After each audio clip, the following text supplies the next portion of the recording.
Morning, a look at mutton busting through the eyes of a 7-year-old pro. He breaks down his technique for dominating the youth rodeo event and even gets his younger siblings in on the fun. Check it out. Yeah. Interviewing several mutton busters at a time is a lot like mutton busting itself. I can't swim. I can't swim. Oh, those things are gross. You're never quite sure where things are headed. I have a lot of stuff to do. You're hanging on for dear life. Try to teach them riding backwards. Jolene rides backwards, I do, and Meadow is just not gonna want to. So that's basically what I'm trying to make her and her do. She is not going backwards. I'm trying to get her to do it, and then Jolene, I'm trying to get her to ride one. It's hard to manage all your siblings, huh? Yeah, it is. And then I'm gonna have to deal with 3. But when it's game time, the riders tend to get right to the point. The funnest thing about it is basically winning. No long explanations, no fear. When I was younger, I was, but not anymore. Just winning. You hold on, buddy. Don't you let go. Heston Hyder is 7 years old. Let's go to Heston. He's been riding sheep for nearly half his life. Hold on, Heston. Hold on. Which in kid years, that's basically a veteran. I have done a lot of rodeos in my lifetime too, which I do that for my living too.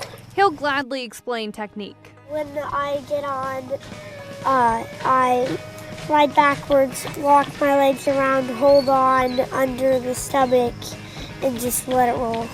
As for the strategy, The shave ones are the hardest, because I've done that before. I don't think anyone won on that rodeo.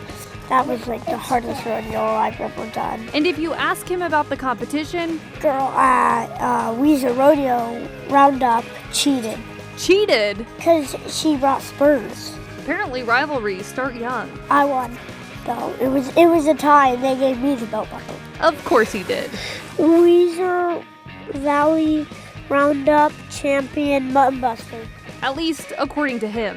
I basically will tell them, you're not gonna beat me. Not gonna beat him.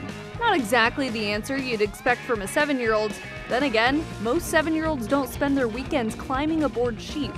And he's won quite a few of these. He's got the style. He's got the grip.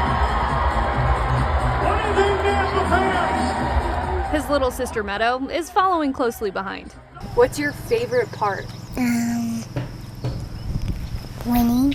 What a coincidence. She's won 1 buckle so far. One very good reason to keep coming back, even if it's a little scary. What makes it so scary? Crazy. Honestly, that might be the best description of mutton busting we've heard all day. Crazy.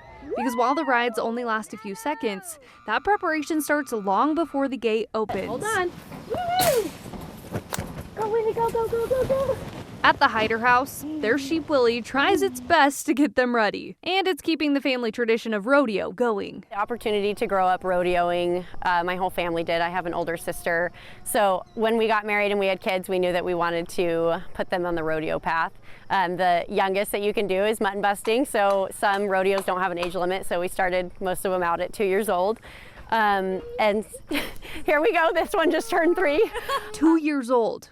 At 2, most kids are learning colors. These kids are learning how to stay on a sheep and are entering as many mutton busting competitions they can get their hands on. Heston won quite a bit. He goes backwards, forwards, whatever he's feeling that day. So, and it seemed to work for him, bless his heart. Between the stories about winning the belt buckles, Mom Dusty says it's all about the skills they learn along the way.